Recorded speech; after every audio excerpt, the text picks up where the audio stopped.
All right, so for the past couple of weeks, we have been critically analyzing Late Night with Conan O'Brien. Now, a lot of people watch it for entertainment, for humor, but It's obviously, much more. no, it's much deeper. It's a rich social commentary, Critical analysis. yeah, of the human experience. Now, we've noticed three main motifs. You have the ring spin, you have the German light show, and the rockabilly cowboy. Now, let's start with the ring spin. Now, the wedding ring is a very symbolic object. Now, I don't think it represents his actual marriage, but that creative union that he has with his writers. So you're saying when he takes off this ring, it's like a divorce from these writers that have abandoned him. Exactly. And then he's violently spinning it into some type of drunken disarray, very angrily too. Yeah, and actually anger is a very important thing because getting into the German light show, now, the German's a very angry language, like very passionate and forceful. True. I think that he needs just a stronger tongue to express his discontent right now. His barbaric yawp, to quote Whitman.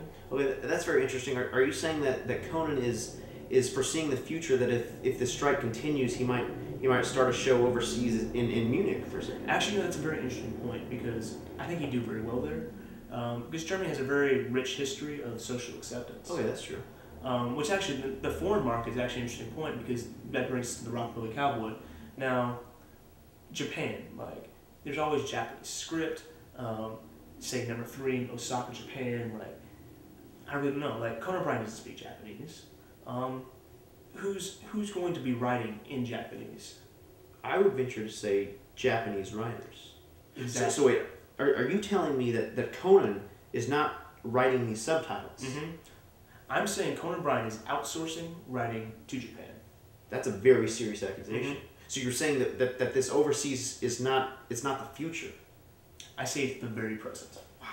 And actually, I'm going to go so far to say that Conan O'Brien is putting in a variable axis of foreign writers. Like, we should probably call the Italians next. Interesting. That's a very interesting point. I mean, he's duped the entire American public into thinking that he's written everything on the show, when in fact he's outsourcing to Japan, to Germany, and he's even resorted to user-created content at times. Which is the death knell of network television. I mean, it's amateurish and it's very non-professional. I mean, is there anything good on the internet?